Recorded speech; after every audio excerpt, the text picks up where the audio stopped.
Биз мындай кичинекей эле форматта биринчиден салтка айланып калган, экинчиден мындай кечекиндей болгон окуялар болгондон кийин телефонду кече карасам айдоочуга таштап койдум эле. Чыксам кайнап кетиптир телефон.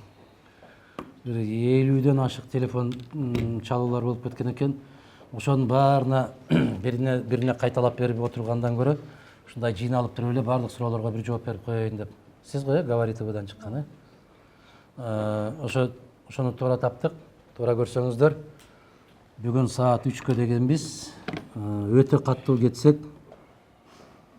1 саат 15 мүнөттөн ашырбастан бүтүрсөк, бир суроолорду кайра кайталабасак, айтылган сөздөргө кайра кайрылбасак, кандай дейсиздер? Бизде ушул салтка айланып калган ушундай жыйындар болот дайым. Бир айда бир берип турчубуз, өтө орчундуу маселелер болуп калганда элге маалымат берип турабыз. Соңку саясий кырдаалга жараша түзүлгөн кырдаалга биз билген жокпуз да, ушул аябай каттуу эки кишинин ортосундагы кайым айтышуулар башталат. Кыргызстандагы саясий жагдай өтө кескин түрдө курчуп кетет деген маселелер биздин оюбузда болгон эмес. Ошондуктан кош келдиңиздер. Кимиңиздерде кандай суроолор болгон болсо, жооп бергенге даярбыз. Аксакалдаш, баштайсыздар, өзүңүздөр баштаңыздар. Анан тааныштырып кетсеңиздер өзүңүздөрдү сүйлөрдөн башта. Мен Айданбек Ахматов, урматтуу Адахан мырза, кечээки жолу ушул боюнча сурасак, ошол саясий туткундардын тагдыры кандай талкууланды, алар боюнча кандай чечим кабыл алынат, андан сырткары сиздер тараптан президентке кандай маселе коюлду? Азыр реформа жөнүндө көп сөз, ал эми саясий реформа, башка сот системасындагы булар боюнча жооп алдыңыздарбы? Кандай бир көз карашы, бир өзүнүн мындай видениясы бар бекен президенттин? Рахмат. Биринчи кезекте саясий туткундар боюнча биз баса белгилеп айтышыбыз керек. Дээрлик ошол жерде катышкан азаматтардын баардыгы эле ушул саясий куугунтуктоолор боюнча көп маселе козгошту. Конкреттүү фамилиялар айтылды, конкреттүү талаптар коюлду. Мындайча айтканда, бүгүнкү күндө баягы коррупция менен, уурулук менен же башка кылмышкерлик менен эмес, саясий өңүттөн абакта жаткандарды тездетилген түрдө чыгаруу боюнча маселе. Бул жагынан баардыгыбыздын пикирибиз бир жерден чыкты. Мына Талгарбековдун тобу боюнча, Садыр Жапаров боюнча, Өмүрбек Текебаев боюнча менин түшүнүгүмдө ушундай болуп калды. Себеп талап аябай катуу коюлгандан кийин буюрса жаңы жылга чейин ушул маселе оң жагына чечилиши керек. Бардыгы боюнча. Ошол саясий өңүттөн абакта жаткандардын тагдыры боюнча бардыгы жаңы жылга чейин ушул маселе чечилиши керек деген ойдо калдым. Биринчиден, бул маселени илгертен эле мен коюп келгенмин. Жаңы бийлик келгенде, президент келгенде кыргыздын биздин каныбызда сиңип калган жоомарттык деген жакшы касиетибиз бар. Анан айкөлдүк деген жакшы касиетибиз бар. Болгондо дагы эгерде бир уурулук менен кармалган болсо, аларды бошотуу жөнүндө эч ким эч кандай талап койбойт.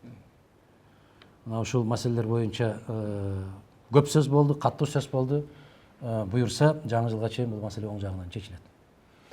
Анан сот реформасы боюнча, башка реформалар боюнча бул конституцияга өзгөртүү киргизишибиз зарыл деп көпчүлүк киши ушуну талап кылды. Сөзсүз түрдө конституцияга өзгөртүү киргизишибиз керек. Биз ара жолдо калганбыз. Же президенттик эмеспиз, же парламенттик эмеспиз деген маселе. Эң негизгиси, билесиздерби, ар бир нерсе өзүнүн убагында айтылганы жакшы да. Кезинде биз айттык эле, ушул тышкы саясатты, ички саясатты аныктай турган киши жок, Кыргызстан ээси жок өлкө болуп калдык десек, мени көбүңүздөр сындап жүрбөдүңүздөрбү, уртокмокко алып жүрбөдүңүздөрбү, Мадумаровго эмне жагат негизи деп. Мына кече эми 7 жыл, 8 жыл өткөндөн кийин бардыгы мойнуна алып атат. Тышкы саясатты ким аныктайт деген маселе Конституцияда жок экен. Бул эмне деген маселе? Демек, мамлекеттин кожоюну жок деген маселеде. Бирок Жээнбеков тарабынан айтты, Конституцияга өзгөртүүгө киришип кеткен болсок, анда аябай саясатташып кетет дагы, маселе оорлошуп кетет. Анан муну кое туралы байкаштыралы дегенде. Анда байкаштыра турган болсок, анда мыйзамдардын баардыгы бүгүнкү коюлуп аткан талап иштебейт. Кечээ баягы эле адат боюнча болуптур. Менин сөзүмдү саат 1:30 жакын берип турго түндө кайсы кыргыз отуруп алып 1:30 сөздү угат. Ушуну билесиздерби? Ишенимди жаратпоочулук жагынан атайын аябай бир уюшулган топ бар сыяктуу да. Эгер кечеки жыйын болгондо, мына Россияда караңыздарчы, мамлекеттик кеңеш өтөбү, кандай орчундуу маселе болбосун түз алып көрсөтөт. Биздикилер баягы калтыраган, титиремей. Мунун себеби аппараттын жетекчилиги тарабынан көрөм да, себеп Аскар Акаевичтен берки топтолгон таланттары бар да, алардын тажрыйбалары бар. Керектүү жерлерди калтырып маалыматтай берет да, керексиз анан түндө кое берет турганда. Бул ушул илгери калыптанып калган ыкма. Жаңыча ыкмага такыр көнө албай коюшту. Тилекке каршы ушундай болуп калды. Мен ошол жерде айттым. Концепция деп аябай каттуу макташып баштады. Мен сүйлөгөн сөзүмдө Аскар Акаевичтен бери не деген керемет концепциялар кабыл алынды. Кор деген программаны билесиздерби? Кор деп мен ошондо да парламент ушунун аталышы да жаман экен деп Аскар Акаевичке каттуу айттым эле. Кор болот экенбиз да демек депчи. Анан баягы элетти көтөрөм деп аракет деген программаны кабыл алды. Ал программаны биз айттык эле кезинде, ошо чиновниктер барып эле арак плюс эт болуп калды деп сындаганбыз ушул кезинде. Программа ар кандай программаны ишке ашыра турган бул кадр болот. А кадрлар жергиликтүү жерде кече бир-эки аксакал туура сөзүн айтышты. Эгер айыл өкмөттөрү бүгүнкү күндө сабатсыз кишилер болуп атса, райондун жетекчилери бүгүнкү күндө мамлекет дегенди түшүнбөсө, бюджет кандай куралышын билбесе, аны ким ишке ашырат? Кадр саясатын карап чыгыш боюнча аябай каттуу жана кескин сын пикирлер айтылды. Ушу суроо уланды да, мен коллегаларымды түшүнөрдөйм. Мына ушул жолугушуу абдан мурда белгиленип жаткан, бирок президенттик шайлоо учурундагы документтер, бир кагаздар чыккандан кийин бир ыкчамдатылган түрдө болуп кетти. Ага чейин ушу экс-президент Атамбаевдин интервьюсу чыкты. Ал жерде ал ошол чыккан шайлоо учурундагы жанагы миллиондогон долларлар жөнүндөгү маалыматты айтылды. Сиз шайлоого катышкан адам катары, кандидат катары. Бул маселе кандай чечилиш керек деп ойлойсуз? Мындан ары бул иликтөө болуш керекпи? Парламент иликтеш керекпи? Юридикалык баа берилиш керекпи? Саясий баа берилиш керекпи? Президенттин азыр ушул шайлоо учурундагы мыйзам бузууларга кандай баа берилиш керек? Мен ушул блогерлерге ыраазычылык билдирип айтам. Мен өзүм эсимде жок нерселерди азыр ошол мезгилдеги айтылгандарды интернетке чыгарышып атпайбы? Мен дал ушул жерде отуруп 1 жыл баштап президенттик шайлоого чейин айткан экенмин. Бүгүнкү күндө жалкоо менен келесоолор гана көрбөй атат президенттик шайлоодо кандай бузулуулар болуп атат, мыйзам бузуу. Көчө үйлөргө ун киргизип аткан учурлар, май киргизип аткан учурлар, мектептин мугалимдерин топтоп аткан учурлар, студенттердин паспорттарын алып аткан учурлар, буларды көрбөдүбү? Же сокур болуп калды ошол кезде? Мен кече да сөзүмдү айттым. Ар кандай программаны алтын тамга менен жазсаң да ишке ашпайт, себеп эл бийликке ишенбейт. Бүгүнкү күндөгү Кыргызстандагы эң негизги маселе элдин бийликке болгон ишенимин кайтаруу. Ишеним болмоюнча эч кайсы бул жерде жеңиш болбойт. Эсиңиздерде барбы? Улуу Ата мекендик согуштун башында совет аскерлеринин колунда 5 атар мылтыктар болгондо Германиядагы укмуштуудай техника менен келишкен. Совет эл эмне менен жеңди? Ишеним менен жеңди. Курал менен жеңген жок башында. Ошол сыяктуу бүгүнкү күндө ишенимди кайтаруу керек. Сиздин койгон маселеңиз боюнча парламенттин алы жетпейт ага. Биринчиден алы да жетпейт, саясий эрки жетпейт, экинчиден алардын сабаттуулугу да жетишпейт ага. Алар акча санаганды жакшы өздөштүргөн болушу мүмкүн, бирок мыйзамды текшерүүгө же мыйзамды караганга кабилеттери көп жете бербейт. Мен ошол замат сунуш кылгам. Көп тараптуу, бейтарап комиссия түзүлүшү керек. Себеп бул чоң маселе, бул чоң мамлекеттик маселе. Мамлекеттүүлүктүн көз карандысыздыгына же болбосо коопсуздугуна түздөн түз таасирин тийгизген маселе. 24 миллион, 26 миллион доллар кетирди деген сөз, ал акча кайдан чыкты деген сөз маселе болот. Мына ошондуктан эгер ошол акчаны берген тараптар сырттан келип деп атпайбы? Болгондо дагы президент, кеткен президенттин баштагы эң ишенимдүү жигит айтып жүрбөдү, жана 150 000 доллар Белоруссиядан келген деп. эгер ошондой сырттан келген акчалардын күчү менен биз президентти шайлап аткан болсок, биз коопсуздук жөнүндө сөз кылбашыбыз керек. Бейтарап саясий партиялардан, күчтүү саясий партиялардан, жанагы бүгүн кол бала болууга даярмын деген партиялардан эмес, эптеп эле элдин көзүнө киргизип алып, мына ушунча партиядан куралды деп баягы чөнтөктөгө отурган партиялардан киргизип алса, анда баягы иш баягы бойдон калат. Бул жерде маселени кенен караш керек. Кандайдыр улуттук макамын берип туруп, ошол комиссия өтө курч деген саясий кырдаалды курчутуп жиберген кылмыш иштери боюнча дагы сөзүн билиши керек. Сырттан келген акчаларды биздин президенттик шайлоодогу таасир кылган күчтөр дийликтеп алышыбыз керек. Келген каражаттарды дийликтеп алышыбыз керек. Мына кече кайсы бир киши туура суроо коюп атат. Кимге көз каранды болобуз эми? Себеп ал акча кимдики? 1,5 миллиард сом кетти деп атат. Бул эбегейсиз чоң акча. Бул деген биздин кыргыз бюджетинин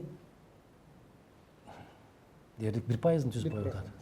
1% түзүп коюп атат. Бул аябай чоң акча. Бул абдан чоң акча.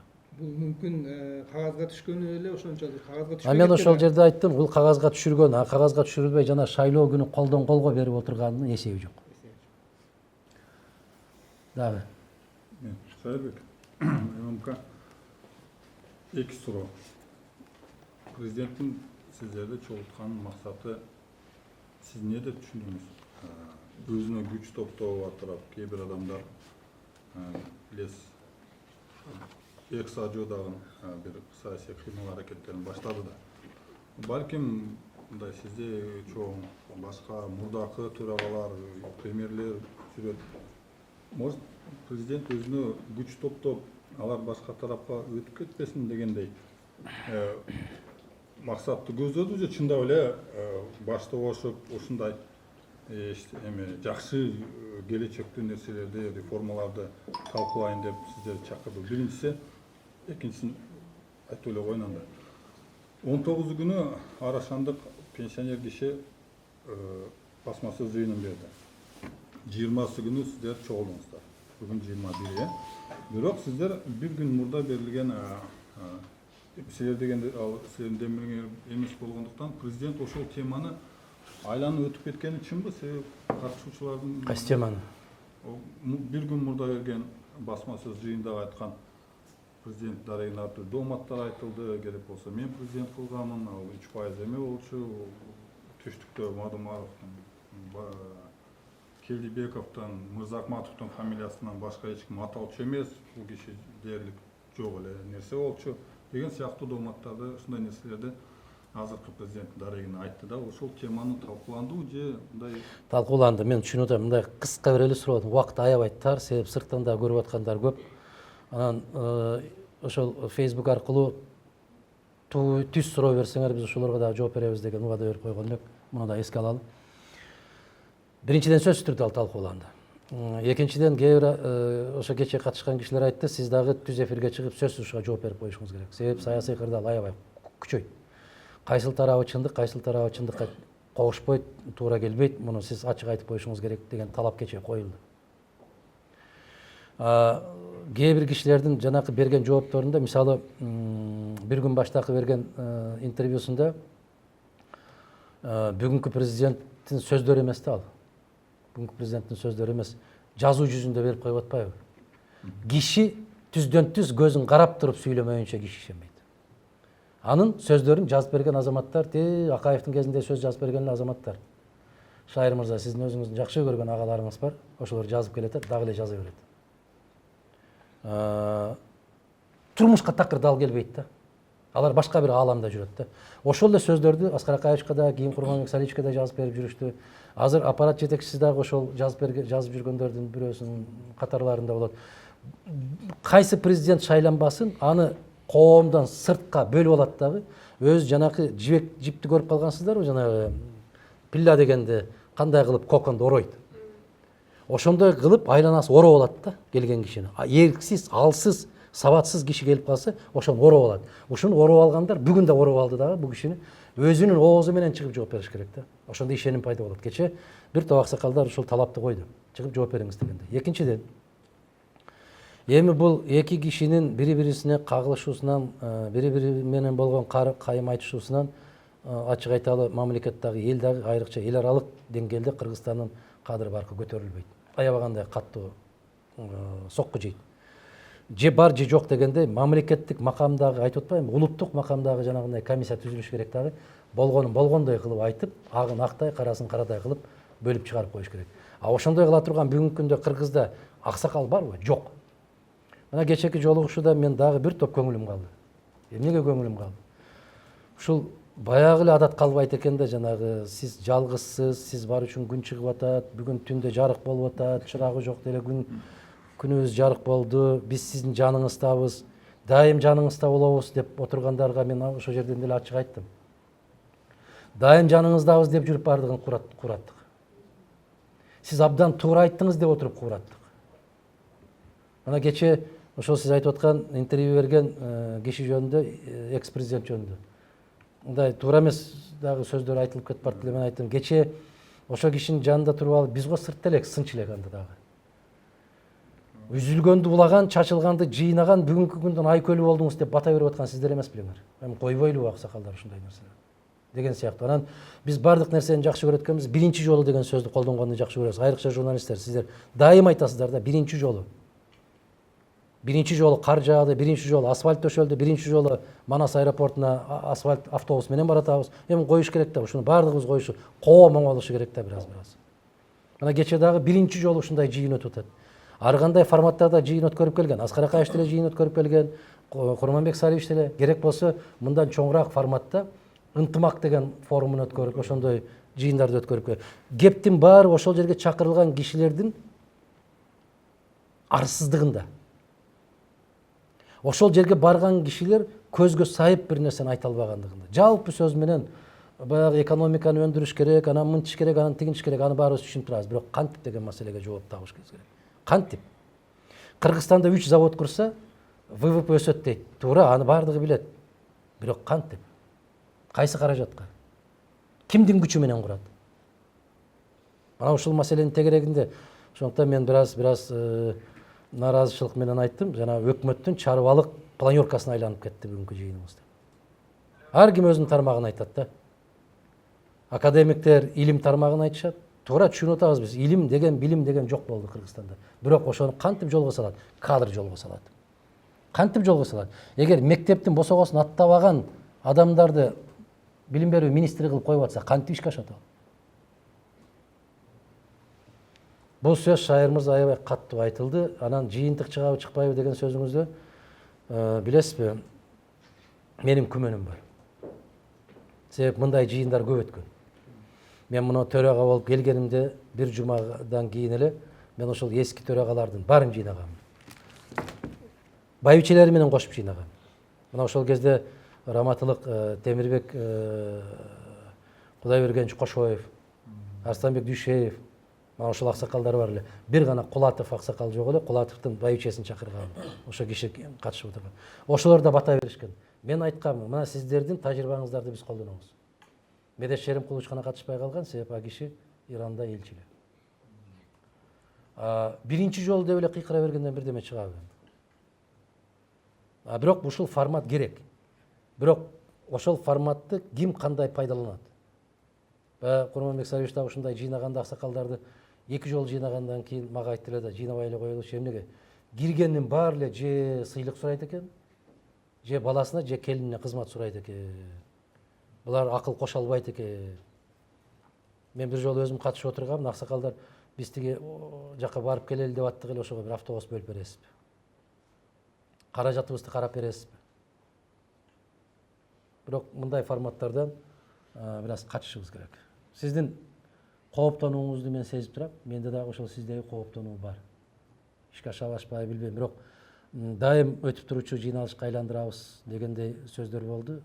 Көрөбүз. Мен сурай берейин, 2 суроом бар. Жанагы сиз айткандай, сиздин сүйлөгөн сөзүңүздү түндөсү берип атат окшойт да. Себеби дегенде 2 күндөн бери мен телевизордо аңдып, интернеттен аңдап таппай атам.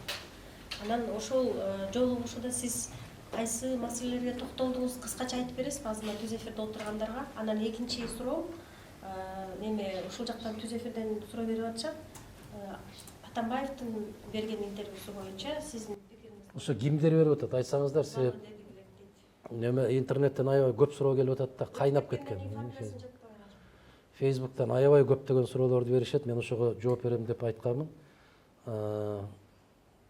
Мен ал жердеги көтөргөн суроолорду азыр бир 10 мүнөт башта YouTube'га чыкты. Себеп аябай куу болуп калганда айтып атпаймынбы, керектүү жерлерин алып калып, керексиз жерлерин жоготот да. Мен кече ошол төгөрөк столдо эле айттым. Бүгүн бул жерге келип айткан жерим жок. Урматтуу аксакалдар, бүгүн мындай болот. Куттуу болсун, ийгилик болсун, аманчылык болсун, биз жаныңыздабыз, сиз аябай туура иштеп атасыз, сиз ушул жолуңуздан тайбаңыз дегендер КТР калтырат дагы. Калган жердин баарын кыркып алып салат деп. Учурашканыңды да көрсөтпөйт да, баягы ийилип барып эки колдоп жылмайып барып учурашкандарды көрсөтүлөт, алар билет алар. Мына ушуну жасап келген адистер отурат да азыр делечи, аппаратта ушундай адистин чоңу барып калды да азыр. Чындыгында ошондой болуптур. Мына кечетен бери айтып атпайбы, Мадумаров катышыптыр, эмне үчүн сөз айтпайт. Эмне оозуна бул кыргыз ушундай болуп калдык биз. Ойлонбойбуз да, айткандыр, айтса көрсөтпөй аткандыр деген болбойт. Неге сүйлөбөйт, неге айтпайт? Жөнөкөй эле журналисттер биз таппайт. Ошону түндө саат 1ден өткөндөн кийин коюпту, эл уктаса. Акаев да ушундай кылат. Сессияны аябай, шашпай, кереги жок баягы Рабыня Изаура деген кинолорду берип, сериалдарды көрсөтүп, бар нуктатып коюп, анан кийин жогорку кеңештин сессиясын коюп коюшат эле. Ушундай митаамдык куулук менен баштарынан мүйүз чыгып кеткен жок. Кечекилер дагы ушундай кылып турат. Эмнеге? Себеп ошол эле кишилер кайра бүгүн барып калды да аппаратка. Азыр кайталоосун да тартып алышыптыр биздин балдар. Анан YouTube'га чыкты дейт. Ошол жерде кенен айтылган. Мына ошол ийилүүчүлүктү койбойлубу деген маселе, ошол концепцияны аябай мактап киришти эле. Мен айттым, концепцияны абдан конституциядан түшүнүгү жок киши жазыптыр. Бүгүнкү күндө президент чарбалык ишке кийлигишүүгө түк укугу жок. Байкадыңызбы? Кече оң тарабында, өкмөттүн сол тарабында жогорку кеңешинин төрагасынын орун басары отурду. Дың деп бир сөз айта алган жок да. Себеп көбүнчө экономикалык маселени көтөрүштү экс-премьерлер.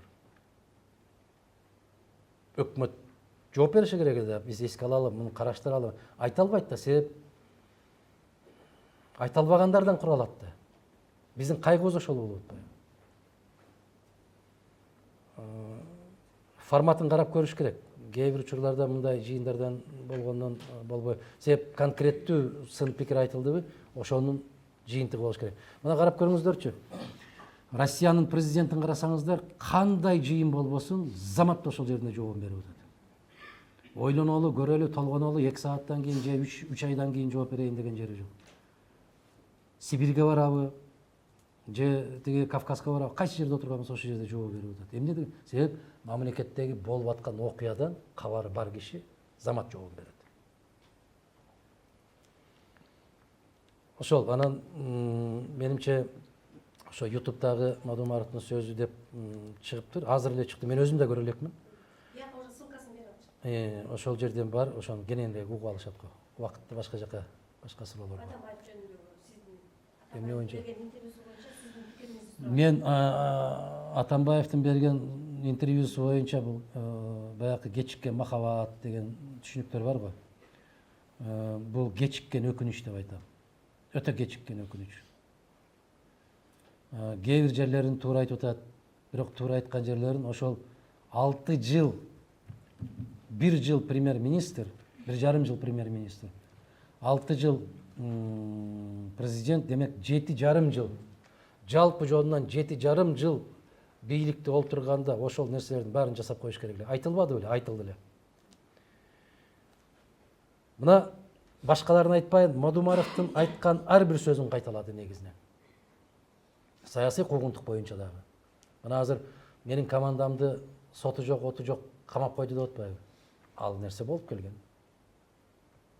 Мына азыр көптөгөн суроолорго жооп берилбей атат деп атпайбы? Ал кезде дагы жооп берилген эмес. Мен дагы кезинде өзүм колум менен жазып баягы 10-чу жылкы шайлоодо, 11-чи жылкы шайлоодо, кечээки 15-чи жылкы шайлоодо ар бир мыйзам бузууларын дискке көчүрүп туруп, диски менен кошо бергенбиз. Мына Сапар Исаковдун жеке өзүнүн колуна берген, ичинде диск бар. Кыргызстандагы аябай мыйзам бузуулар боюнча фактылар менен. Бирок эч деген сөз жооп берген жок да. Туура деп да айткан жок, туура эмес деп да айткан жок. Келиңизчи сүйлөшөлү деп да айткан жок да. А бүгүн эми ушундай абалга кептелди да. Биздикилердин баары түштөн кийин кирет да акыла. Кечээ премьерлер деле айтышып атпайбы? Мен ошол жерде айттым. Ушу концепциясы боюнча 91 жылдан бери не деген алтын концепциялар кабыл алынды. Ошонун баарын ишке ашыргандар отурабызбы ушул жерде? Эгер ошо концепциялар керемет болгон болсо, бүгүнкүсүн мактап атышат да. Ошолор дагы керемет деп макташкан. Тим эле академик Аскар Акаевичтин гана колунан келет мындай концепция жазуу дегенге чейин. А эгер ошо керемет болгон болсо, ишке ашыргандар биз элек ошол жерде отурган. Эмне үчүн Кыргызстан бүгүн СНГда эң арттагы өлкө? Качан жалганды токтотобуз? Доомат каттуу коюлду. Атамбаев тарабынан өтө каттуу коюлду доомат. Бул бүгүнкү күндөгү бийликтин бетине аябагандай каттуу, кандай десем, маданияттуураак түрдө айтканда бетке чүркөө болот да. Бул аябагандай каттуу болот. Бул эл аралык деңгээлдеги Кыргызстандын бийлигинин кадыр баркына каттуу доо кетти. Экинчиден ошол президенттик шайлоонун өтүшүнүн мыйзамдуулугуна доо кетти. Легитимдүүлүгүнө доо кетти. Бул эң каттуу айтылган сөз, мен сүйрөп келдим эле, притащил деген сөз, сүйрөп келдим деп түшүнөт кыргыз. Трагедия кайгыбыздын ушунда туруп атат, сүйрөлүп келүүчүлөрдүн кесепети тийип атат. Баягы күрөшүп, жалында күйүп, музда тоңуп, ач калып, ток калып, кээде күлүп, кээде ыйлап, кээде кулап, кээде туруп бышкан азаматтар келбестен сүйрөп келгендердин кесепетинен Кыргызстан сүйрөлүп келет. Мына 91-жылы Акаевди сүйрөп келишти.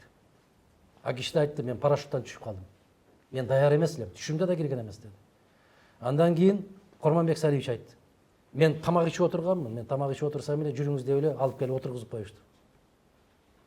Отунбаев айтты, жалаң эркектер бар экен, жалгыз аял сиз экенсиз, сиз колдоп бериңиз, сизди алдына түртөлү деп мени түртө салышты. Кийин Атамбаев айтты, каражат керек болуп атат, каражат жалгыз сизде бар, каражаттуу гана киши жеңет, болбосо башкаларга алдырып беребиз деп мага токтошту. Азыркысы айтты эле, мен президент эмес, өкмөт башчы болуш түшүмө да кирген эмес деди. Анын сөзү. А мен болоюн деп кичинесинен даярданган, кээде жаңылышкандыр, кээде мүдүрүлгөндүр, кээде кулагандыр, кээде ыйлагандыр. Ошондой болуп такшалган ер азаматтарды эмне үчүн койбой атабыз? Эмне үчүн жалаң сүйрөлгөндөрдү алып келип атабыз? Сүйрөп келип атабыз да себеби. Бул дагы Атамбаевдин сөзү, меники эмес. Притащил деди. Анан дагы айтып коет, мен түшүнбөйм, эмнеге ушунча жыл буларды сүйрөп жүрдүм экен деп. Анын сөзү бул дагы. Мен түшүнбөйм дейт, эмнеге сүйрөп жүрдүм экен ушунчалык кылып. Бир агасын элчи кылдым дейт. Бир агасын бир эмес эки жолу, бир инисин бир эмес эки жолу төрага кылдым дейт. А мунун эч кандай кадыр баркы жок экен дейт. Кадыр баркы жок, бирок 20 жыл сүйрөп келдим дебеди. Демек ошол сүйрөп келгендин кесепети каргышы кимге тиет? Элдин убалы кимге? А мен болом деген азаматтарды эмне үчүн чыгарбай атасыңар? Сүйрөлүп жүргөндөр. Бул кайгы, улуттун кайгысы. Бирден Атахаким Сабаевич, Аллах буйруп парламентке Бүтүн Кыргызстан партиясы өтүп калса, сиздин командаңыз даярбы? Биздин команда ар дайым даяр. Мен дайым жооп берем, эл даяр болуш керек ага. Биздин команда Кудайга шүгүр. Мен кечеде айттым, мына ушу бүгүнкү парламент бардыгы 6 миллион сомдон турат. 6 миллион, ар бир депутаттын баасы 6 миллион сом. Билесиздер, ошол өткөн партиялардын, өткөн депутаттардын жанагы шайлоого колдонгон каражаттарын 120га бөлсөңөр 6 миллион сомдон туура келет. Кымбат кишилер, өтө кымбат. Өтө кымбат. Кезинде аябай миллиондогон эмнелерге Аскар Акаевич жанакы керемет уруктандырабыз деп Австралиядан кочкорлорду сатып алып келген. Эсиңерде барбы? Булар алардын баасынан да кымбат болуп кетишти. Кымбат 6 миллиондон турса. Эми ошол каражаттын баары кайдан келип атат? Кайдан болуп атат алар? Биздин элибиз өзү өзгөрбөсө, элибиз өзү шайлоого болгон мамилесин өзгөртпөсө, бул жагдай өзгөрбөйт. Ошондуктан шайлоо болуп калган болсо, мен кече айттым, биринчи кезекте элдин ишенимин кайтарышыбыз керек. Эл ишеним качан кайтат? Таза шайлоо болгондо кайтат. Биринчи мен талап койдум, биз кодексти жазып бердик. Мына депутаттар жаза албайт экен, депутаттар мүмкүн. Биз 6 киши жазып бердик, 4 киши жазып бердик. Аябаганда элдин талабына шайкеш келген адилеттүү шайлоону өткөрүү. Биз сөз менен гана сын айтып аткан жерибиз жок, мыйзам жазып берип атабыз. А конституцияга өзгөртүү киргизүү боюнча мен макул эмесмин деген кыймылдын түзүлгөнүнө 1 жыл болду. Мына 15 октябрда шайлоо бүттү. 16 октябрда биз макул эмесмин деген. Эмнеге макул эмес болдук? Биз кечээки Алмаз Атамбаев айтып аткан аябагандай жапайычылык менен өткөн шайлоого макул эмеспиз. Биз кыргыз элинин добуштарын сатып алганга макул эмеспиз. Мына кечээ Кумтөр боюнча эч ким маселе көтөрбөй койду, тилекке каршы. Ошол Кумтөрдөгү мөңгүлөрдүн, кыргыздын тоолорунун жарылышына макул эмеспиз. Биз сыртта мына 25 жылдан бери өкмөт башкарган, парламент башкарган азаматтар отуруп, мына сыртта жүргөн кыргыздардын тагдырын бир киши бир сөз менен айтпай койду. Мен ушуга өкүндүм. Биздин убактылуу иштеп жүргөн, айрыкча Россияда иштеп жүргөн азамат бирөөнүн бир да сөзү болгон жок, тилекке каршы. Алар деген расмий алганда бүгүнкү күндөгү кыргыз мамлекеттик казынасынын бир бөлүгүн ошолор берет. Тең мамлекеттик бюджет канча болсо казына, ошончо акчаны ошо сырттагы биздин азамат жигиттер, кыздар жиберип атат. Эмне үчүн алардын тагдырын бир жолу айтып койбойсуң? Эмне үчүн жөнөкөй эле дегенде ошол Россияда жүргөн, Казакстанда, Түркияда жүргөндөрдүн шайлоого болгон укугун эмне үчүн камсыз кыла албайсың?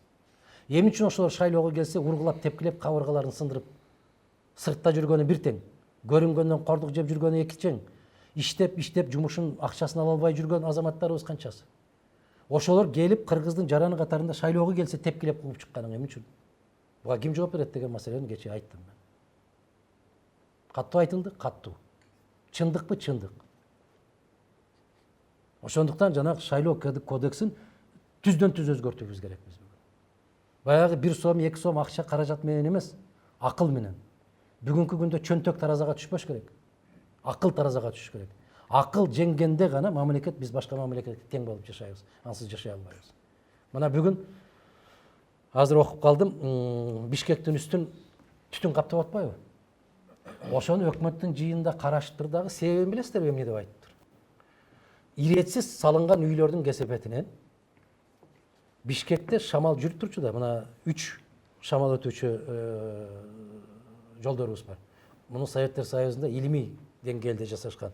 Мына ошол Жаш гвардия менен бир эмнеси өтөт, Манас проспекти менен бир өтөт, анан мына Алматы, анан тиги Совет көчөлөрү менен өтөт. Ошол келип шамалдын жолун тосуп калды үйлөрдүн баары. Мына кышында чыдабагандай болуп асфальт эрип атат. Жайында, кышында көрүп атабыз, түтүндөн бошобой атабыз. Анан эми карап көргүлө. Ошол үйлөрдү салгандар кимдер болуп атат? Кечээ президенттик шайлоого эбегейсиз куржундап акча взнос төккөндөр болуп атат. Фамилияны карап көргүлө. 2-3 курулуш компаниясы бар экен. Ошолордун жетекчилери кечээки президенттик шайлоону камсыз кылып бериптир. Документ. Чен миллиондогон акчаларды бериптир. Бул эмне талапкерди өтө сүйүп кеткенденби? Эми караңыздар, кечээ мен ушул резиденция тарапка көптөн бери чыга элем. Бишкектин өпкөсү деп ошол жерден аба жутабыз деп турган жерлерге белгилүү фирмалардын бардыгы үй куруп баштаптыр. Резиденцияга чейин кетиптир. Манас проспекти жолдун эки бети. Бул биринчиден коопсуздукка жол бербейт. Ал өкмөттүк жол. 12 кабат, 15 кабаттуу үйлөр туруп атыптыр. Мындай жапайычылык болгон эмес. Кечээ Атамбаев айтып атпайбы? Мындай жалганчылыкты Акаевтан дагы, Бакиевтен да күткөн эмесмин. Ал болгон эмес ал кезде деп. Демек, ар бир кийинки келген президент өткөндөгү президентке караганда бир тепкичи жогорураак мыкаачылык кылып атыптыр да. Кандай дейсиз? Менин сөзүм эмес, дагы бир жолу баса белгилейм. Эми мына соц тармактардан келиптир дейт. Ассаламу алейкум Адахан агай, Акшдагы ийниңиз кайрылып жатат. Биринчиден Акшга келип жердештерден кабар алам деп жаттыңыз эле, качан келесиз? Нурсултан Ташматов дейт. Нурсултан мырза, качан даяр болуп чакырсаңыздар, ошондо жолугушабыз, Кудай буйрса. Келерки шайлоого бүтүн Кыргызстан саясий партиясы катышабы? Атамбаев менен Жээнбеков бирүүгө чакырып, сизди ортодо өз кызыкчылыктарына колдонуп алышпайбы дейт. Эми мен жаш баламын, эми кызыкчылыктарына чакырса бара койгон. Бирок кооптонууну туура түшүнөм. Ошол дасторкондун чекесине, столдун чекесине чакырып койсо эле ыйлап бактылуу болуп кетет экенбиз. Мен кече байкадым аны. Менден камсанабаңыздар. Фейсбуктан Нышанбек уулу Таалайбек дейт, буюрса жакында 300 000 кол топтолуп бүтөт. Референдумдан утуп чыктык, кантип анан кандай жол менен бийликке келесиз дейт. Нышанбек мырза, Нышанбек уулу Таалайбек мырза, мен ушуну жакшы эстеттиңиз. Мен расмий түрдө айтып коеюн, бүгүндөн баштап ошо кол топтоотууну токтотобуз. Себеп 200 000ден ашты. Мен аябай терең ыраазычылык билдирем, айрыкча Россияда жүргөн биздин жарандарга. Ушул метродон метрого жүрүп чуркап жүрүшү ушулар кол топтошту. Мен катуу ыраазычылык билдирем. Мына биздин Кыргызстанда чуркап жүрүп, бүгүнкү күнгө чейин чуркап жүргөндөр бар кол топтоп. Кече мына интернетке чыгып кетти. Өзгөл районунун Мырзаке айылындагы болгон бейбаштык. Эми ошол айыл өкмөттөрү кече Акаевди дагы ушундай коргоп келишкен, Бакиевди да коргоп келишкен. Булар кимди болсо коргой берет экен да. Барып эле байлап коюш керек да. Бардыгы ошол, эч оңолбой койду. Биз расмий түрдө токтотобуз. Эмнеге? Себеби биз 200 000ге жакын топтой алдык, 100 000 керек. 1 жыл, туп-туура 1 жыл болду кол топту баштаганыбызга. Демек биздин саясий аң сезимибиз, деңгээлибиз дали болсо жете элек экен. Эми бүгүн Кыргызстандагы кырдаалдарды кечекини көрүп отуруп, мен айтып атам, бүгүнкү күндө токтотолу. Биздин мүмкүн мындан эстүүрөөк, мындан чечкиндүүрөөк муун келер дагы. Мына ошолор ишке ашырбаса, бүгүнкү күндө титрейт. Мына Токтогулдагы, кече Ала Букадагы окуяларды көрдүңүздөр да. Мына Нарындан биздин талапкерлер барып, Токтогулда, Ала Букада кол топтоп атса, не деген нерселерди көрсөтүшүп атат. Уят маселе бул. Өтө уят маселе. Ошондуктан биздин бүгүнкү күндө расмий түрдө конституциялык жол менен кол топтоп, көчөгө чыгып жол тосуп эмес, мыйзамдуу түрдө аракет кылганга дагы бүгүнкү бийлик коркот экен, титрейт экен, калтырайт экен. Мына өткөн жылы мынчалык карама-каршылык жок эле. Мынчалык каршылык жок эле. Соңку 2 айдын ичинде каршылык аябагандай катуу күчөдү. Демек биз жакшы эмес жол менен баратабыз. Фейсбуктан 28 кыргыз жарандары көпчүлүгү каалоо тилек жөнөтүү аманчылык үй биле. Рахмат, аманчылык. Эгер сиз бийликке келсеңиз, саясатта таптаган кадрларыңыз барбы? Болсо алар ким дейт? Эми саясатта таптаган досторду көрдүк го бири-бирин. Тапталган кадрларды билесиздерби? Мезгил алып чыгат, кыргыз эли алып чыгат. Идея менен чыгат. Анан сиздин шайлооңузга ушунча кошуп коеюн дегендерден тура албайт. Көз карандылык болуп калат. Мына ушул жана Шайыр мырза берген суроого айтканымдай, улуттук ушундай бир жумушчу топ түзүш керек да, иликтеп чыгып, биз чекит койбосок, бийликке болгон ишеним кетпейт. Атамбаевдин дарегине айтылган доолордун баардыгын иликтеп чыгыш керек. Атамбаев койгон доону дагы иликтеп чыгыш керек. Мына ушу 3 маселе болуп калды да бүгүнкү күндө. Атамбаевдин мезгилиндеги болгон чыр-чатактарды иликтеш керек дагы. Мына 1 жылдын ичиндеги анан президенттик шайлоо мезгилиндеги чырларды изилдеп чыгып, чекит коюшубуз керек. Бир кыргыздын аксакалы чыгыш керек да, калыс, легитимдүү бир аксакал болуш керек. Айкөл, азамат аксакал болуш керек. Бирок ошондой барбы жокпу билбейм. Элдин арасынан калчыса чыгат.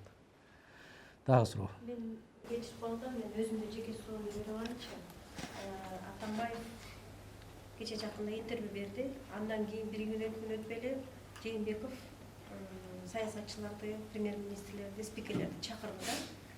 Менин оюмча, азыр ушул тырмакчанын ичинде 2 лөктүн ортосунда психологиялык, моралдык, анан кийин деген жанагындай катуу кыйкырбаган, бири-бирине катуу айтпаган мындай бир унчукпаган согуш жүрүп атабы дейм да. Себеби дегенде алар экөө бири талашып, электораттын көңүлүн өзүнө бурдуруш үчүн, актаныш үчүн, элдин, коомдун кыргыз коомчулугуна жагыныш үчүн мен акмын деп ушу биринен бири ишылса согуш жүрүп атат да. Менин оюма кошула аласызбы? Сиздин оюңузга кошула албай эмес, сиздин оюңузду айтып эле келатабыз.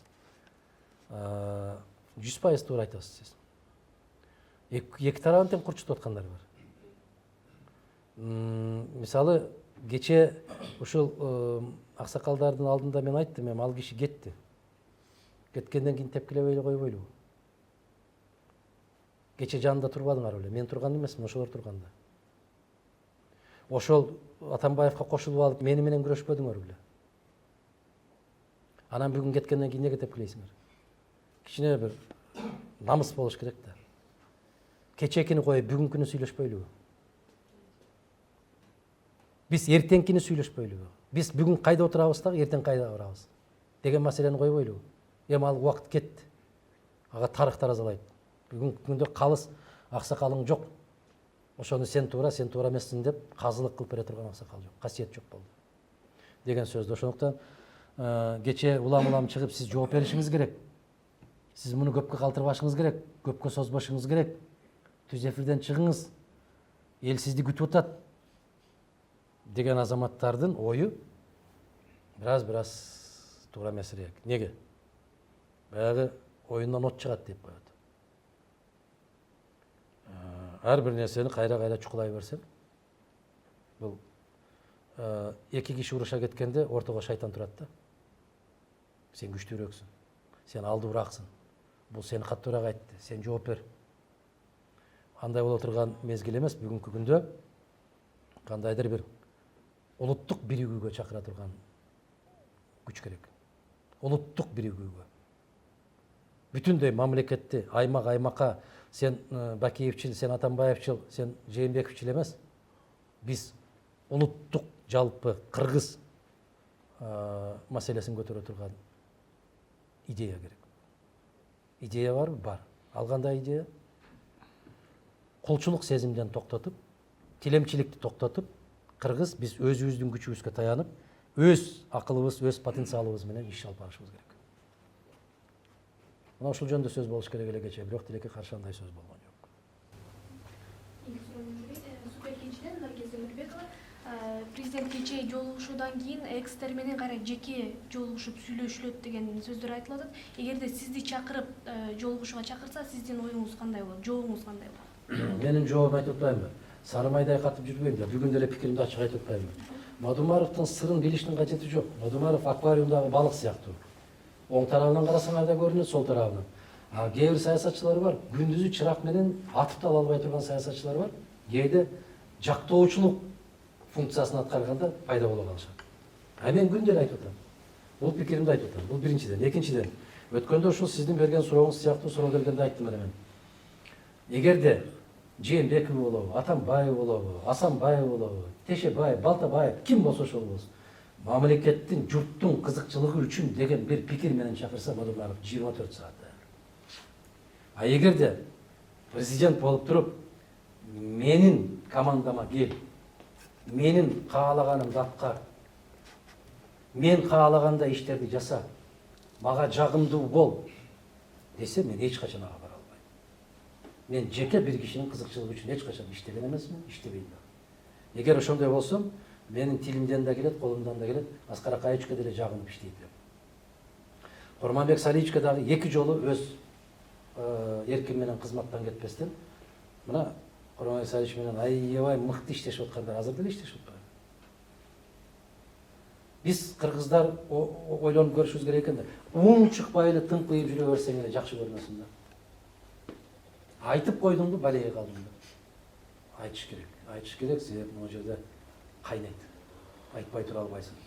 Айтып атпаймынбы, ошо Бишкектеги аябай түтүн көп, 6 эсе, 6,5 эсе нормадан көп экен. Сиздер байкасаңыздар, айрыкча Кыргыз ушул Бишкек шаарында, биздин борборубузда соңку 20 күндүн ичинде балдар ооруканаларында балдар батпай калды. Мына сырттагы коридорлорго чыгарып коюптур. Эмнеге? Ошолор дем ала албай атат. Дем ала албай. Мен өзүм дагы 2 күн, 3 күн аябай жаман каттуу жөө басам. Жөө басып жүрсөм, бүтүндөй үйгө барып, жуунсаң капкара чыгат экен. Биз аябай кооптуу шаарда жашап калдык. Азыр эле жыттап көрүңүздөр, мындай, мына жерге барганыңыздарда байкап атасыздарбы? Бул көзгө көрүнбөгөн угуу. Анын ичинде эң жаман нерсеси баягы неме бар экен, коргошун. Коргошун бүтүндөй тамакты бүтөйт экен. Муну дем алуу органдарын жокко чыгарат. Газ менен, автогаз менен көмүр газдын экөөнүн кошулуусу аба менен аралашканда ушул коргошундун бир сапаты пайда болот экен. Ошондуктан карап көрүңүздөр, балдар четинен ооруканага түшүп. Анын баары ошол үйлөрдүн курулушу. Караңыздар, Асанбайдын маңдайындагы баягы баштагы бакты караңыздар. Бүтүндөй үйлөр толуп кетти. Ким, кайсы фирма куруп атат? 2-3 эле фирма куруп атат. А эмне үчүн? Себеп президенттик шайлоого аябай акча коштур. Абдан каттуу акчаларды коштур. Эми ушу резиденциянын жолуна көп кабаттуу үйлөрдү куруп баштагандан кийин эмне дейсиңер? Эгер ошончолук жер керек экен, бишкек өсүш керек экен, бул жагын кантты көздөй, бул жагын сокулукту көздөй өстүрбөйлүбү? Трассага да жакшы болот го. Жок, биз тоону тоо жакты карай кетип бартабыз. Биз өзүбүз отурган бакты өзүбүз кыйган бир көрпенде экенбиз да. Кимде суроо бар? Азыр. Биринчи бүтүп алалы. Президенттин расмий түрдө иштей баштаганына 3 күндөн кийин 1 жыл болот экен. Анан ушу акыркы мезгилдеги кадр саясатына көп коомчулукта өйдө төмөн сөздөр айтылып атат да. Өзгөчө министрлер, мисалы маданият тармагында 1 күндө иштебеген адам маданият министри болуп атат. Бишкек шаарынын мэринин тегерегинде көп сөз айтылды. Анан ошол эле кадр маселесине байланыштуу болуш керек. Мына кечээки дем алыш күндөрү Баткен облусунун прокурорун ит аткандай атып салып атат. Эми карапайым адамды айтпай эле кой да. Эми областын прокурору аны коштоп 6 кызматкери жүргөн экен да. Булар эмне эс алып эле жүрүшкөн экен да. Анан ошол маалыматты айтпай атат, мас болушкан дейт. Анан бул маселе боюнча. Анан эми башканы айтпай эле коелу. Акыркы жумада кошуна Тажикстанда Рогун кеси 1-чи агрегат пайдаланууга берилди. Бул өтө чоң Борбор Азияда экономикалык чоң бир секирик катары бааланып атат. А Өзбекстанда 2-чи ирет Түштүк Корея менен мына Наманганга автомобиль заводун куруп атат. Россияга чейин экспорттоп атат. А бизде эмне экономикалык өсүш? Эми тилекке каршы Эмил мырза, кептин баары ошондо да, күйгөнүм ушул да. Себеп бүгүнкү күндөгү Жогорку Кеңештин жалпы деңгээли белгилүү десем, кече мамлекетти, өкмөттү башкарып келген азаматтарыбыздын деле сүйлөгөн сөздөрүнөн улам айтып калдым да, ошо завод куруш керек, антыш керек, мынтыш керек дегенден. Билесизби, биздин кайгыбыз эмнеде болуп атат? Баягы чечкиндүү түрдө кадам шилтеп бир жерден бир өзгөртүү жасай ала турган азаматтардын баарын жоготушуп атат. Тилекке каршы ушундай болуп келатат. Жалаң эч нерсеге алсыз, эч нерсеге кудуретсиз, эч нерсеге көз жетпегендер ушундай болуп келет. Өзбекстан эмне үчүн ошондой секирик жасады? Мен аны айттым, кайталабай эле коеюн. Тажикстанга биз мындан 15 жыл башта биз көмөк берип келген мамлекетпиз. Мындан 10 жыл башта баягы Баткен Канибадам электр жанакы берүүчү мамыларды куруп, ошондо Тажикстан айткан, сиздер бизди сактап калдыңар деп. 10 жыл башта бизден көмөк сурап келген Тажикстандын бүгүнкү күндөгү ички дүң продукциясы Кыргызстанды тебелеп кетти. Бизден электр энергиясыны сатып алып келеткан мамлекеттер энергетикалык көз карандысыздыкка жетишти. А биз былтыр 1-чи жолу башка мамлекеттерден электр энергиясын сатып алганга мажбур болдук. Суунун башында туруп. Бул неге келип келди? Бул баягы Сталин айткандай, кадр жокпу, эч нерсе чечилбейт. Мен кече ушул сөзүмдү айттым. Кечирип кой дедим, премьер-министриңден баштап министриңе чейин эч кимди тааныбайбыз. Тааныбайсыңар, силерди тааныбайсыңар. Эгер саясаттын казанында кайнап аткан, мен аларды билбесем, карапайым калк кайдан билет? Тааныбайт да. Башта билесизби, тоңдун акими ким экенин билет элекпиз. Лейлекте ким аким билет элекпиз. Чаткалдын акими ким билет элек. Акталаанын акими ким, Атбашынын акими ким билет элек. Алар акимдер Бишкекке жөнөптүр десе, элдин бар район күчү. Же кызматтан алат, же кызматтан көтөрөт деп. А бүгүнкү күндө алардын кайда жүргөнүн өздөрүнүн аялдары да билбейт да. Ошол сыяктуу, билесизби, Ош областында Ош шаарынын прокурору, шаардык прокурор бир учур болгон, сууга чөгүп кеткен. Аябагандай каттуу будуң чаң болгон. Кантип шаардын прокурору сууга чөгүп кетет? Кантип деген маселе бул. Натыйжада эмне болду? Шаардык жетекчилердин баарын кызматтан алган. Каттуу жазалаган. шаардын жетекчиси чоңоюп калган кишинин сууга чөгүп кеткенине жооп берген.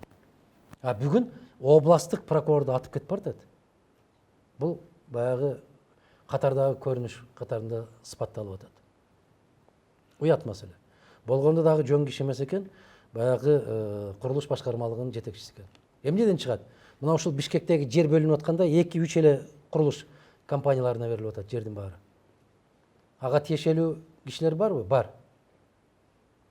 Ким ошол курулуш компанияларынын үстүндө туруп атат? Билебизби? Билебиз. Эми Эмил мырза жанагы сөздүн башында айткандай эле, эгерде эң биринчи жетекчи таза болуп, чечкиндүү болуп, столду жарачаап, тартипти талап кылмайынча андай нерселер токтобойт.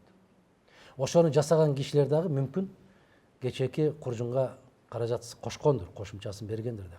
Ошон үчүн эч ким тааныбайт азыр бүгүнкү күндө. Кызыл кекиртек кыйла жерге секиртет деген кыргыздын макалы бар. Кекиртекке бирдеме салгандан кийин сөзсүз илинет. Ага каршы эч ким эч нерсе дей албайт. Кайгыбыз ушул. Бул жоопкерчиликти жалпы бүтүндөй элибиз дагы өзүнө бөлүп алышы керек. Шайлоолордо чуркай бербей. Мына мугалимдерди көрүп атасызбы? Дарыгерлер чыгып атат. Мына ушул дарыгерлер менен мугалимдер кечээ шайлоодо аябай активдүү иш көрсөтүшкөн. Себеп бирөөлөрдүн айлыгын 26 000, бирөөлөрдүн айлыгын 30 000 кылып берем десе чуркашкан. Бирок чуркаганда айлыгыбыз ушунча болот экен деп чуркашкан эмес. Ушунчадан берди деп чуркашкан. Ар бир киши өзүнүн пейилине жараша болот. Тилекке каршы бүгүнкү күндөгү мугалимдердин абалына менин зээним кейит. Мугалимдин баласы катары. Алардын сааттарын кыскартты. Алардын айлыгы мына мугалимдерге, дарыгерлерге жаңы реформанын натыйжасында баягы үй бүлөлүк борборлорду курасыңар дегенде мына дарыгерлердин безилдеп атканын 100% колдойм мен. Эң туура маселе коюшуп атат. Кантип тиш доктор педиатр болушу мүмкүн? Балдарды кантип дарылайт? Кантип ич өткөндү дарылаган киши? Кечирип койгула, жанагы боюнда бар аялдарды карайт. Мен гинекологмун деп атат ал. Мен кантип карайм аларды? А эгерде кайсы бир сандагы кишини ошол оорукчандарды кабыл алсаң гана айлыгың көтөрүлөт экен. Бул кандай деген нерсе бул? Мисалы, Актала районунда, же Ат Башы районунда, же Чоң Алай районунда, же Алайкууда кыргыздар барып каралбайт. Эмне кылат ана? Мага киши келбеди деп айлыксыз отура ал. А ким отурат ал жерде айлыксыз? Баягы сабатсыз кишилердин келип калганын кесепетине. Мына бир депутат акылдуу болуп чыгып атат. Иштеп аткан пенсионерлердин пенсиясын токтотушубуз керек деп. Айланайын, атаңа рахмат. Кантип акылың жетти ошого сен ушундай маселе көтөргөнгө? Ошол пенсионерлердин баары жыргап кеткенден, же кылаарга иш таппагандан иштешип атабы? Ошолор жок дегенде 2 литр сүт алып берсем, же болбосо мен жумушсуз отурган неберелериме мектебине төлөп берсем, ата-энесин жумушсуз отурат. Көпчүлүгү айылда азыр ошол чоң эне чоң аталардын пенсиясы менен жашап атат. Мен ушундай демилге көтөргөн депутатты башка бир планетага көчүп кет деп айтат элем. Сен демек кыргызда билбейт, түшүнбөйт экенсиң. Эмне үчүн иштеп атат? Бул бир. Экинчиси, бүгүнкү пенсиядагы иштеп аткан дарыгер болобу, мугалим болобу, а башка жерде башка кызмат жок пенсионерлерге. Мына ушуларды устат катары караш керек. Алар союздун мезгилинде бүткөндөр, аябагандай мыкты тажрыйбалуу инсандар. Мына 60ка чыккан атаңдын алдап акылын ал дейт. Аларды тескерисинче сылап сыйпап, кошумча акча берип, каражат берип болсо дагы ошолордун тажрыйбасын үйрөнүп калыш керек. Тескерисинче же айлыгын алсын, же пенсиясын алсын деп. Бул көпкөндүк. Бул турмушту түшүнбөгөндүк. Кантип баа берсе болот ошол депутатка? Турмуштан алыс. Негизи ол өзү соцфонддун бюджети өзүнчө, мамлекеттин бюджети өзүнчө экенин билбейт экен ал депутат. Эми аны билген депутаттар саналуу эле ал жерде. Бирок саналуу. Өзүнчө олорун да билбейт экен да ошончо. Жана Тиллаев деген депутат. Жана финансы комитетинин төрагасы болуп турган. Ата журт республикасынан Биякта бирөө жазган экен, өтүп кеткенден таппай калсам кайра жазып атат. Макул эмес менин кыймылы боюнча Москва шаарында кол топтоо жакшы жүрүп жатат. сиздин бир сөзүңүздү катуу кармап, үмүтсүз бир гана шайтан деген сөзүңүздү кармап, үмүтүбүздү эч качан үзбөй, кол топтоону токтотпой келе жатабыз. Биздин үмүтүбүздү дагы да күчөтүү максатында кол топтоо боюнча дем күч катары алтын сөздөрүңүздү баса белгилеп кетиңиз. Мен ошол дагы бир жолу ыраазычылык билдирүү менен айтам, ошо Москва шаарынан деп атасызбы? Уразматов деген. Уразметов, рахмат. Мен кече кат алдыкпы ошо Москвадан, кече. Ошол биздин жарандар ошол жака чакырып атыптыр. Аллах насип кылса, ошол бир 2 жуманын ичинде барып калсак керек, жолугушуп калса керек. 2 жума 10 күн, 20 күндүн ичинде жолугушуп калса керек. Мен ошол жерге барганда кенин айтып берем. Ушул маселе боюнча. Мен өзүмдүн ыраазычылыгымды айтып келем. Кудай кааласа. Мына азыртадан баштап жанагы жаңы бийлик биздин партияга киресин, тигиндей кыласын, биз чогуу барабыз деп кээ бир жанакы партияларды чакырып өздөрүнө кол бала кылып, баягы СДПК Кыргызстанды, мекеним Кыргызстанды, анан дагы бир канча партияларды кол бала кылбады беле? Ошол ыкма менен кол бала кылып, Запаска кармап. дагы бир 2 партияларды айтып атыптыр, алар тим эле дүүлүгүп калыптыр. Программасын жарыялап, анча-мынча азаматтар Москвага каттап, анча-мынча карындаштарыбыз райондорго жөнөп, чуркап, кече мына Өзгөн районунда мугалимдердин баарын топтолуп бересин деп барып, бир СДПКдан бир депутатыбыз барып, ал жерден мугалимдердин баардыгы нааразычылык айтып, аны кууп чыгып башталыптыр да ушундай иш-аракеттер. Оңолбойт экен да, оңолбойт экен, эскиден сабак албайт экен. Баягы эле ыкмага түшүптүр да кайрада. Мен Кудай буйрса барганда жолукканда кененирээк айтып берем.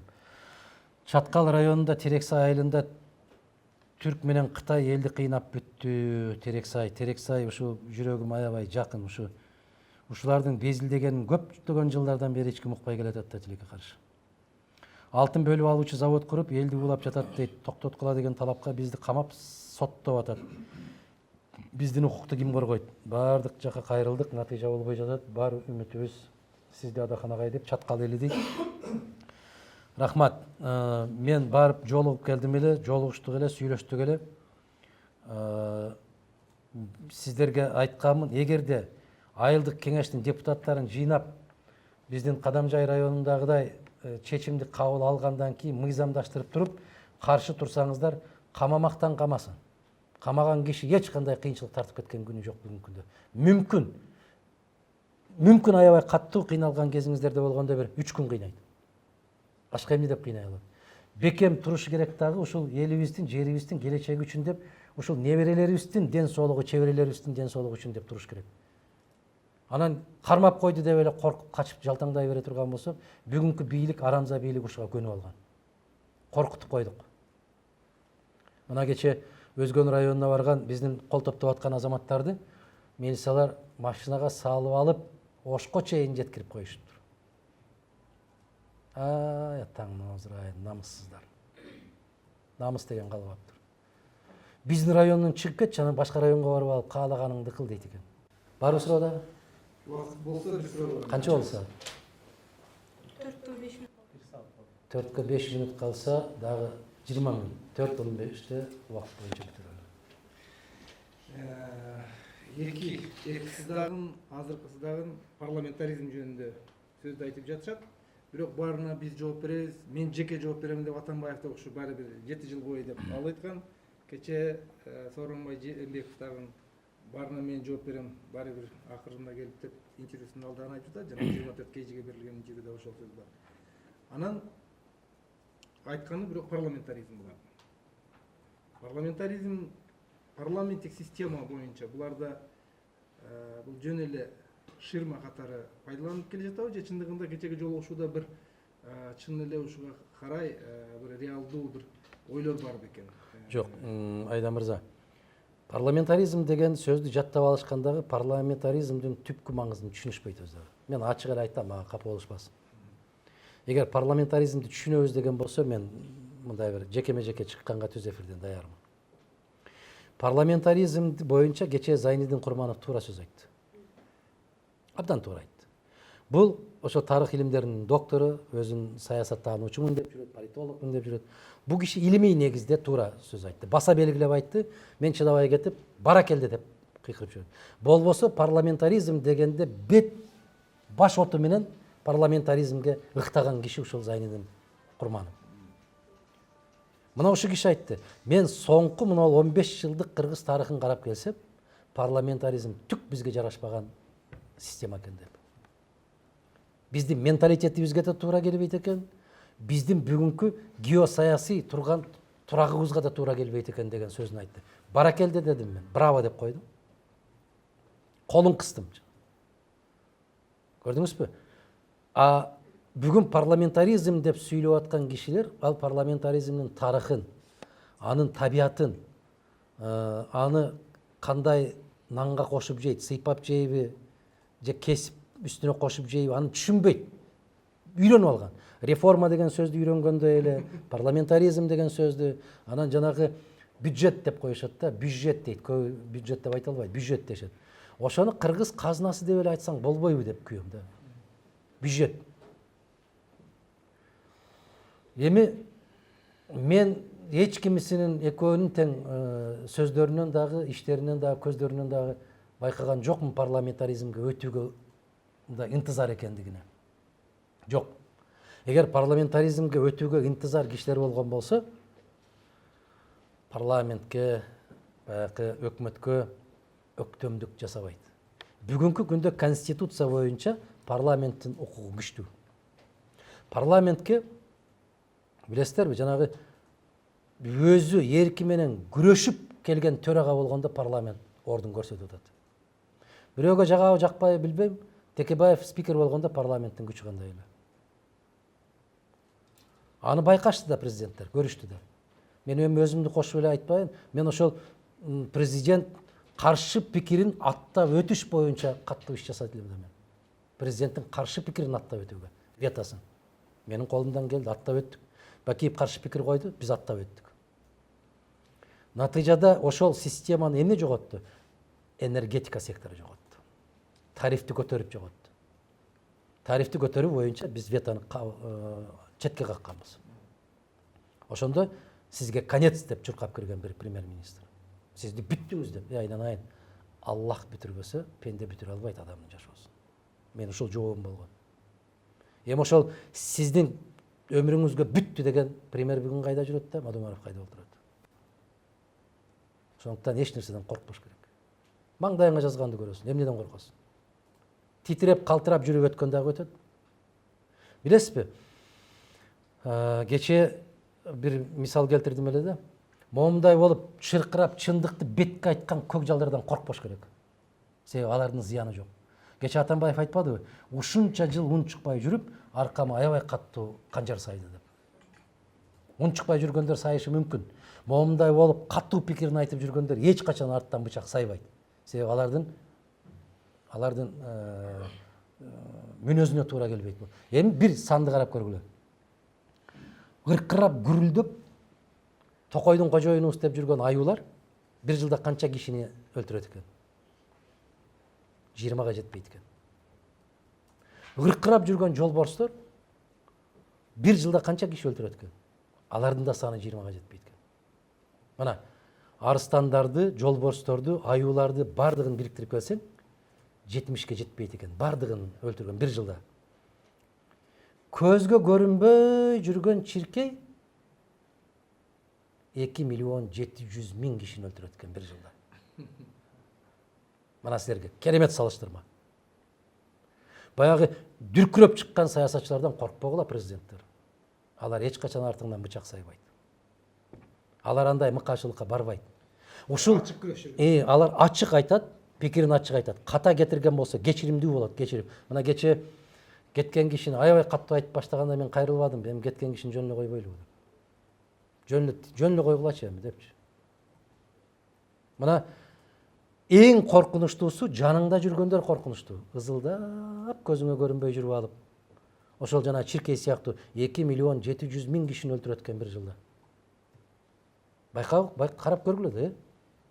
Көзүңө да көрүнбөгөн нерсе да. А бүгүн кыргыз саясатчылар дагы 2.700.000 кишини өлтүрөт экен бир жылда. Байкап, карап көргүлө да, э? үйдө да жок, чүйдө да жок, дөңдө да жок, ойдо да жок саясатчылар бар да. Чыкпай тымпыйып жүргөн саясатчылар бар. Жана жер телөөнүн ичине кирип кеткендер да. Ошолор элге көрүнбөй, үнүн чыгарбай мамлекетти өлтүрүп атат. Ошол акча жасап алып. акча жасап атат, үн чыкпай, жана чиркейге окшоп жүрө берет да, эч көрүнбөйт. Баары уктаганда барып, акырын канын соруп коет. Тып-тынч.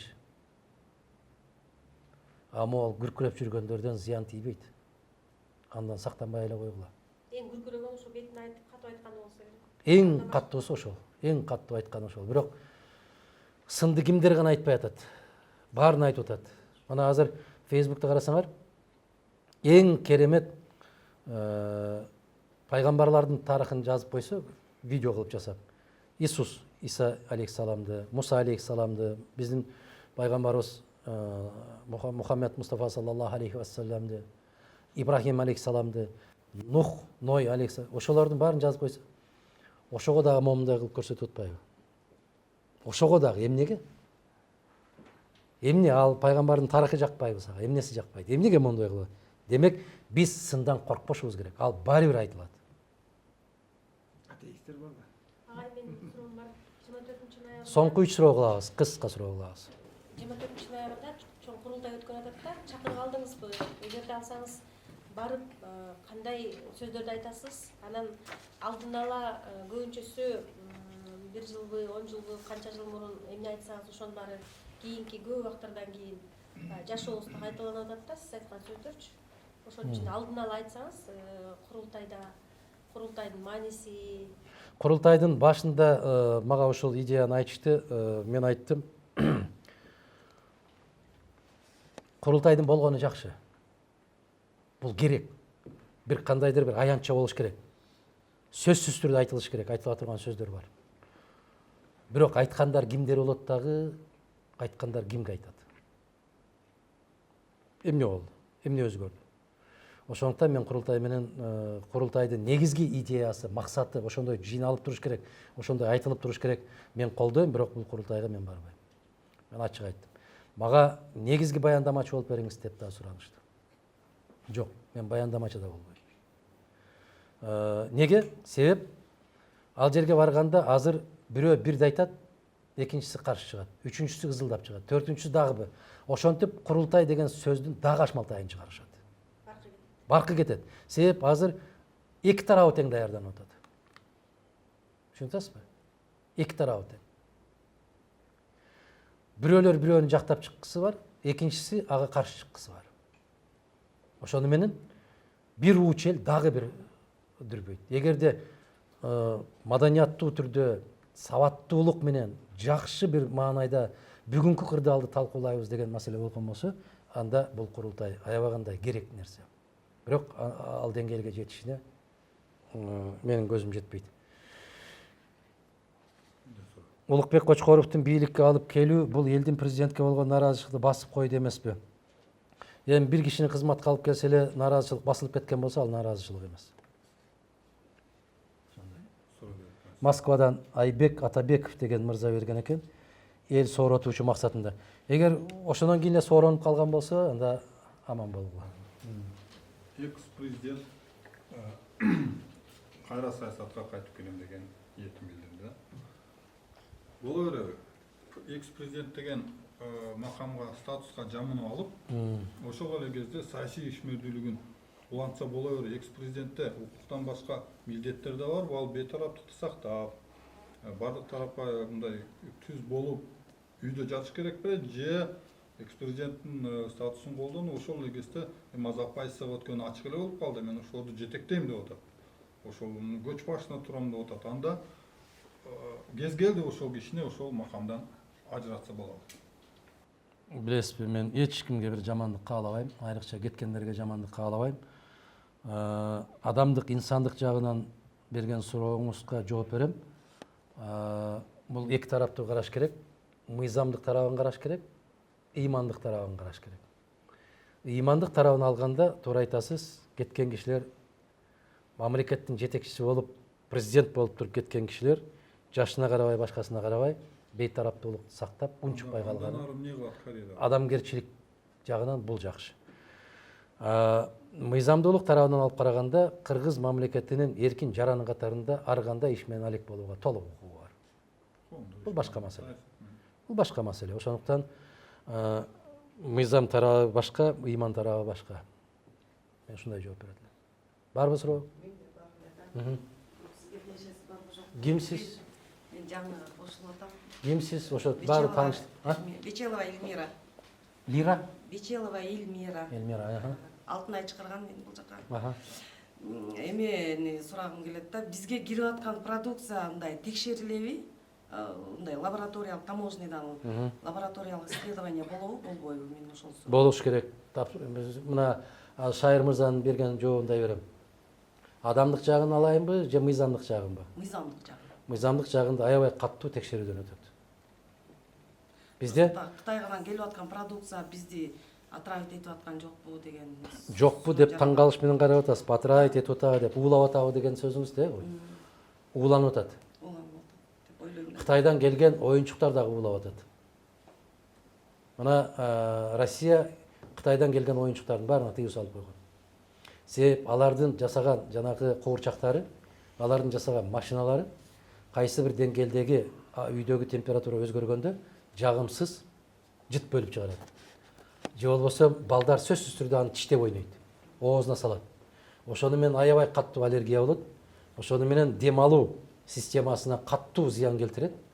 Булардын баарын Россиянын окумуштуулары далилдеп, алар ушундай чечим кабыл алып киргизбей койгон. А биздин Кыргызстандын 4 тарабын кыбла. Бардык жагын ачык.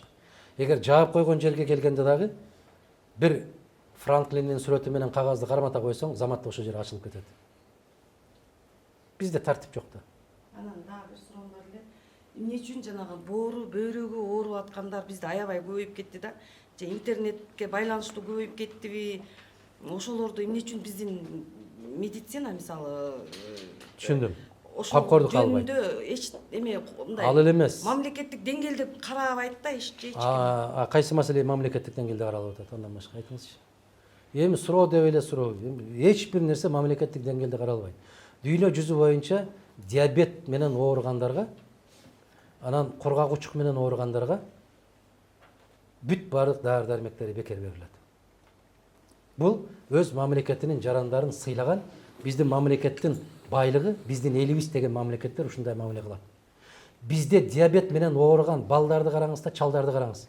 Бүтүндөй баары какшап, мына дарыканаларга кирип барсаңыз, ошол бүтүндөй бир кутусун ала албайт. Эсептеп, бөлдүрүп алат ичинен чыгарып. Бүгүн 5-өөнү алып турайын, эртең мүмкүн акча таап калсам, дагы келип алып кетем, кызым деп калтырап турган кемпир чалдарды көрөм мен. А эмнеге толук албайсыз? Акчасы жетпейт. Диабет менен ооруйт ошол аксакалдар, чалдар, кемпирлер. Жап-жаш балдар, бүгүнкү күндө туулган балдар дагы диабет менен ооруп баштады.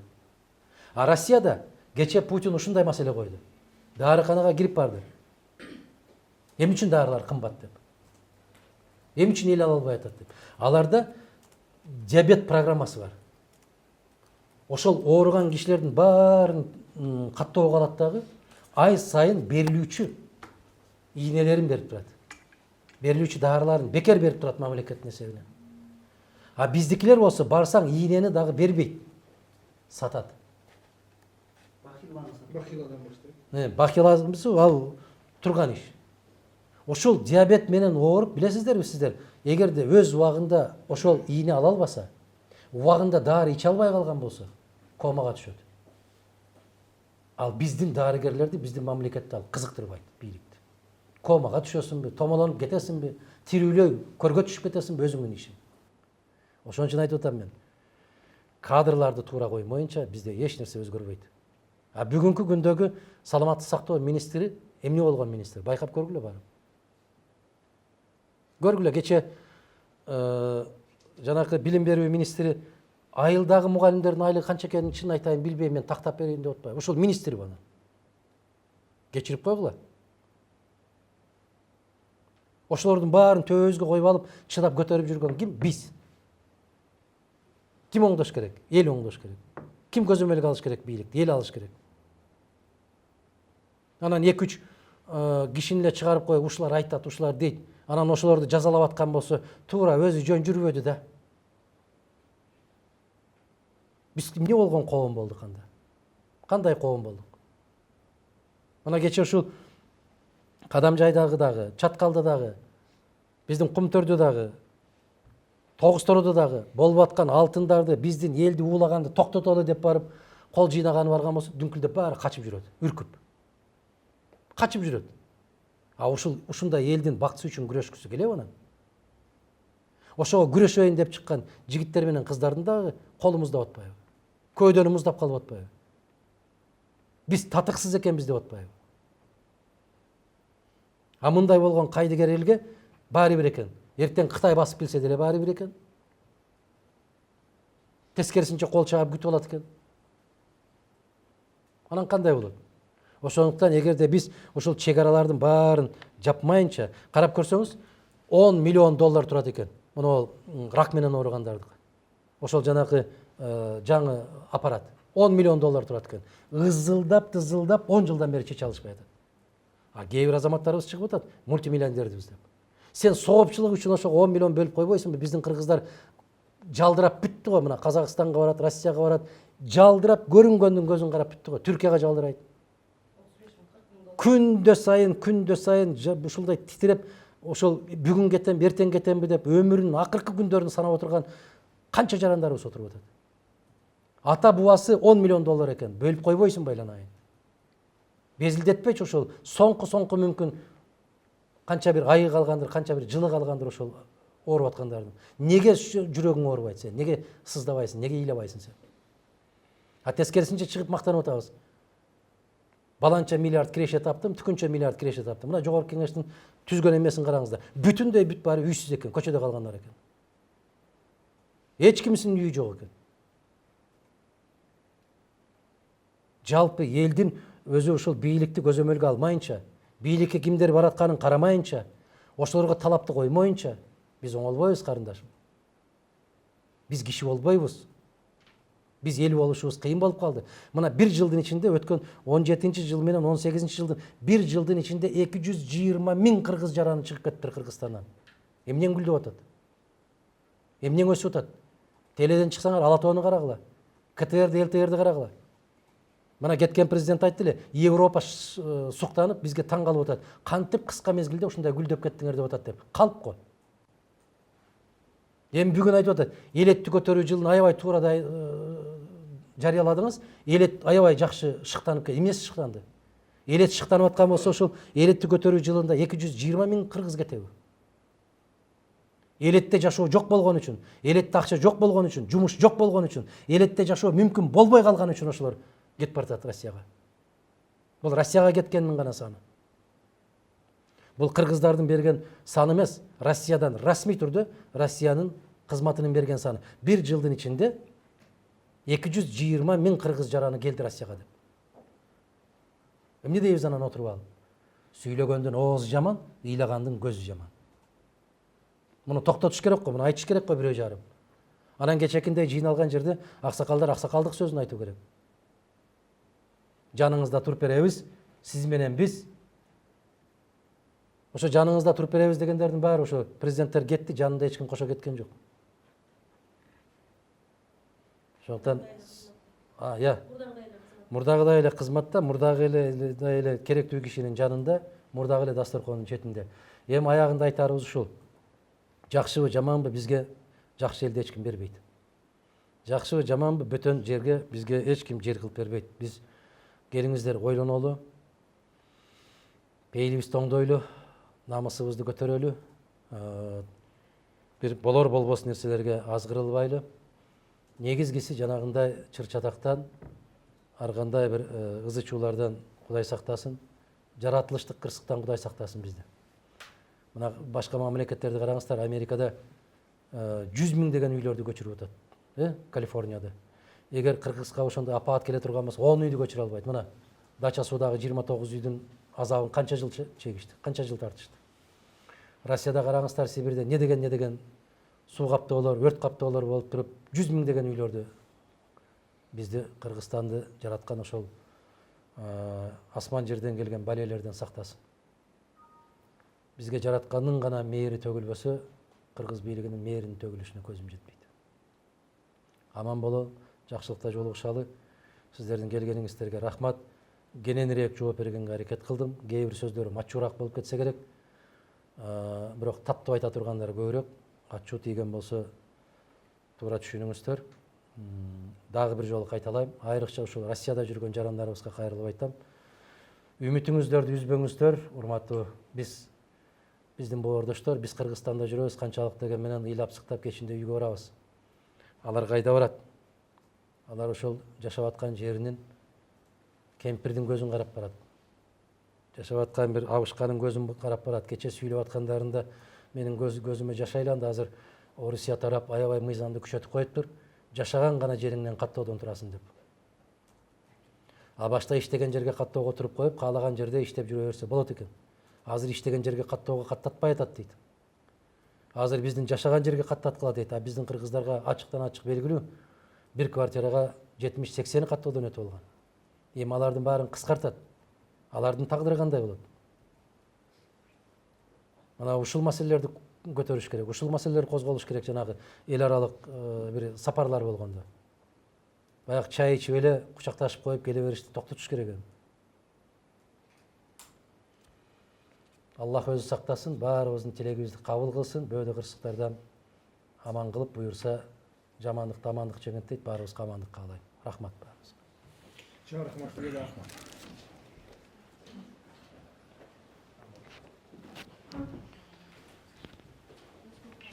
Болдубу? Мындай керектүү деген суроолордун баарына жооп ала алдыңарбы?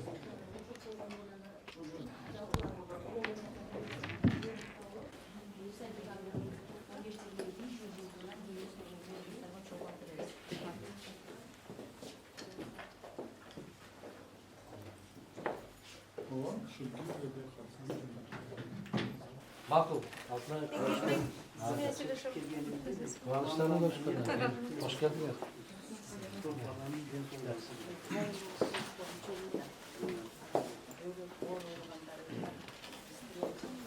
Жакшылык, ийгилик болсун.